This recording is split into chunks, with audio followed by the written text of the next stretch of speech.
Hello and welcome back to the new and improved kitchen end of the old ruins I'm renovating.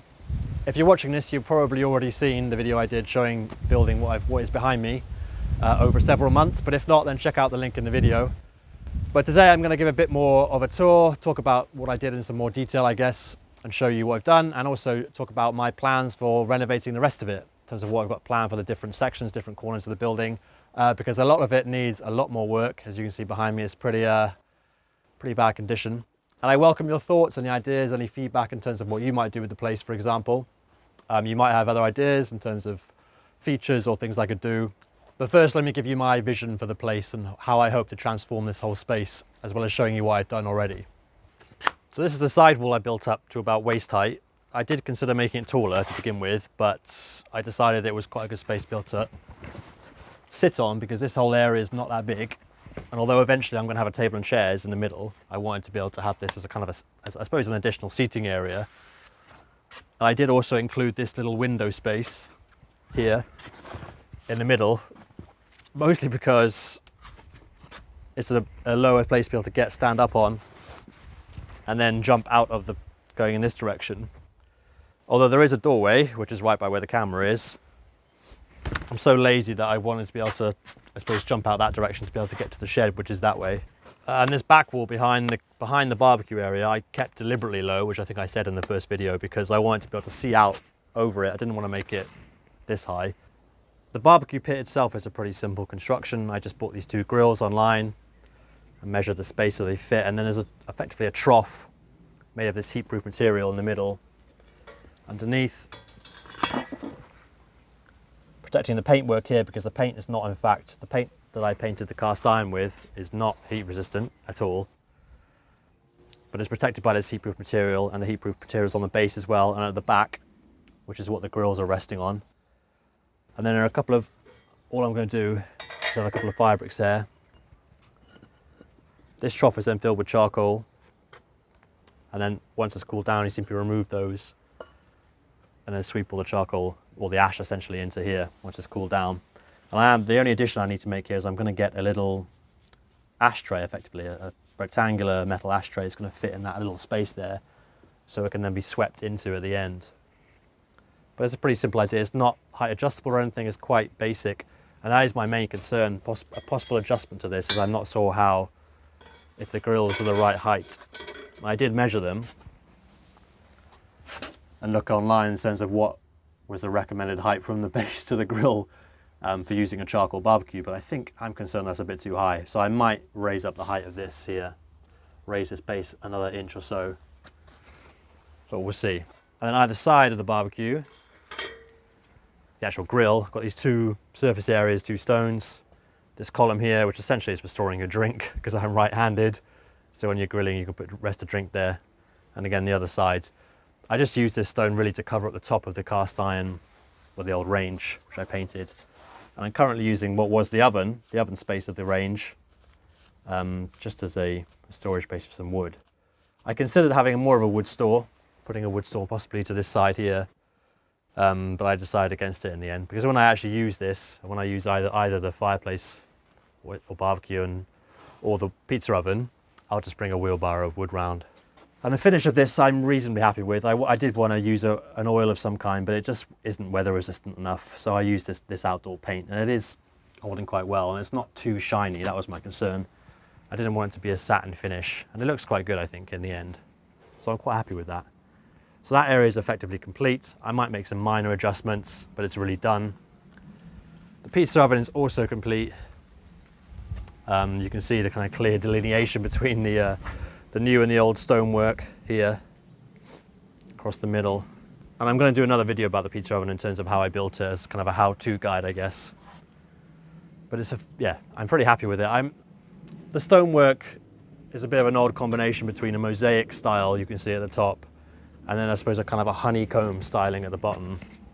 Honeycomb, or kind of beehive style, I suppose, in terms of it being stacked, layered, and going up in a terrace and then becoming a mosaic, smoother mosaic finish at the top, which I'm not really that sure about, to be honest. It's just kind of how it turned out. But I'm pretty happy with it though, in terms of how it looks. And the only addition that realistically I'll make to this is when I start building up this wall, plan for this wall is to build it up. So I'm going to put some hanging points here. So I'm going to get a set of tools, and just to the left here, there's going to be some hanging points for them to hang off whilst it's in use, I suppose. And that is my basic plan for this side of the building. And my plan for this stretch of the wall is pretty simple. All I'm going to do is really rebuild it to quite maybe head height. I think this will definitely be the highest point of what I'm going to rebuild, I think. Certainly at least chest height, and have it going all the way along from this end to that end. And as well as the hanging points here for the pizza oven, I'm going to try and build in some recessed shelving, a few small recessed shelves built into the wall that you see in wall gardens sometimes, that have maybe candles or plant pots on them. And as well as that, I might build in some climbing wire and have planters down on the ground and grow a clematis or a rose or something on the side. And really the main ambition for this side is solely just to make a higher wall, to make it feel like more of an enclosed wall garden space. The only other addition I forgot to mention is that yes, I am going to get a cover for the pizza oven, because I'm sure some people will mention that in the comments, because this space does not have a roof and it's not going to have a roof. So I'm going to get a waterproof cover for this, all-weather cover, because otherwise it'll get ruined across the winter. But the next phase of the renovation I'm going to start on is actually the entranceway to the building. So you can see that's one side of the doorway, which I partially rebuilt, and then the other side is badly damaged. And I'll show you the way down and the way back up and what I hope to do to it. So this is the current entrance exit, the doorway, one side rebuilt. And it goes down through here, down to a set of steps that goes down to the roadside. And this is where the next phase is going to begin. So currently from the road there's just this open doorway, but there used to be a gate in this space many years ago, but it disintegrated and fell apart. So there are still 2 hinge points, or fixings in the wall, 4 hinges at least. One down there and one down here. So eventually the entranceway will have a gate in it. I'm going to build a gate, I think. I'm hoping to, although I'm not much of a woodworker, but I'm going to try and build my own gates. So the stairs are quite weird. They've got these stone tops, but then a lot of them have these partially red and white brick risers, which looks a bit ugly really. So I'm going to try and take some of those bricks out and replace them with natural stone, so it looks much more in keeping with the surroundings. And the sidewalls I'm going to repair. I might put a railing in here on the right hand side, a handrail, and then once at the top I need to continue these stone steps all the way basically to the doorway, which is there. So currently I have tried to dig through this. As far as I know, there's basically they're not buried, there are just no steps. The stone steps stop here, and this section here is just ground. So I'm going to dig a pathway essentially and build in some shallower, longer steps going all the way to the front door. So there's a continuous stone pathway from the roadside straight into the building. The other thing for the entranceway is this stump here. So this stump is staying because it's gigantic and it's too much of an effort to move it. And it also provides shade. So in the midday sun in particular, it's not really relevant now because it's November, but in the summer, it provides some shade for the kitchen area, which is there. But I am going to, right by the doorway, just cut through this little section here. So there's a clear line of sight to the right hand side of the door frame, which is there. So just that little section there, I'll show you from the uphill side. Here, so if you look down there, you can see the clear path from the doorway is effectively blocked by this remaining sort of last 6 inches of the stump. So I'm going to get a chainsaw, cut through there. I don't currently have a big enough chainsaw. I guess I'll have to get one. Dream scenario, get a video sponsor from a power tool company and they give me a chainsaw. Otherwise I'll just buy one and cut through that. It's not a big or complicated job. You just need the right tools for the job, which I don't currently have. And then the final step and the most ambitious part of the build, not just for the entranceway, but probably the whole of the renovation, is I'm going to try and build an archway. So I'm going to build up this side, straight up to maybe about this height, increase the height of this one too, to about there, straight up, and then build an arch, completed arch here as a grand entranceway. Probably, hopefully, even a Gothic archway, so I have a pointed top. Not because of any desire to replicate what the building used to be. It would not have had an archway at all. I highly doubt that. It would have had just a rectangular door frame with a wooden lintel. But just because I think an archway would be a nice feature. So that's the ultimate ambition. But that will be the final step of transforming the entranceway, because I need to build a wooden former, a mould, to build the arch over, and it's quite a complicated build, which I've never done before. So if you can see the vision, as I can, you come through from the roadside, beautiful new wooden gate that I'm going to build in there, hopefully really nice, onto a, a clear set of stone steps, which again will be repaired and patched up all the way to here, through the archway, and then into the outdoor kitchen area, and then the back wall, which will be full height as well, with the shelves in and possibly again a climber. And then the last thing is the final side, which is where I'm not sure about what to do with it, and I'll show you what I mean.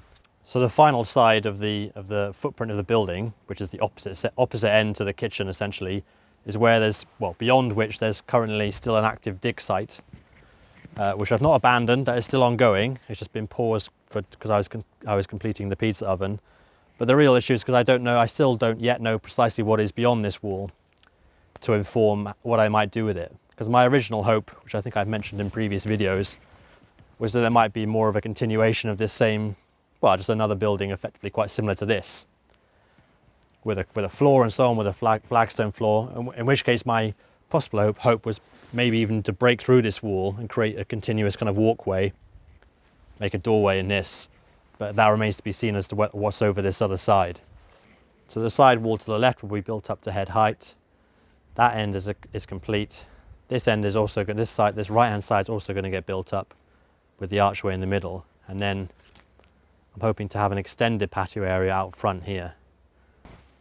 And that's about it really. So for 3 sides of the ruins, I've got a pretty clear picture about what I want to do with the place. It's just that final side where the digging is ongoing, in terms of I'm not quite sure what to do yet. But hopefully I'll get a clearer picture of that as I carry on with the excavations. But this is all work that's going to be taking place over the next, well, ongoing. I mean, some of it's fairly long term, it'll take me a while. Hopefully I'm going to start with the steps, transforming the entranceway, repairing the steps, the side of the steps from the road, and putting in the new flooring all the way to the front step, just there. And that, hopefully, famous last words, won't take me that long. Everything I do seems to take about 6 months longer than I anticipated, but I'm hoping that should be relatively quick. And I'll do a kind of video diary series as I go along, showing you if you want to follow along what I'm doing. And also, I think at the end I might repeat the same type of supercut time lapse, effectively showing the whole transformation. But as I'm going along, I'm going to do more of a video diary series showing step by step what I'm doing. And I'll talk a bit more about the technical challenges and details in terms of the staircase transformation and so on, and building the gate in those videos. But for the time being, that is it. So thanks for watching, and like and subscribe if you want to see more. Cheers guys, bye.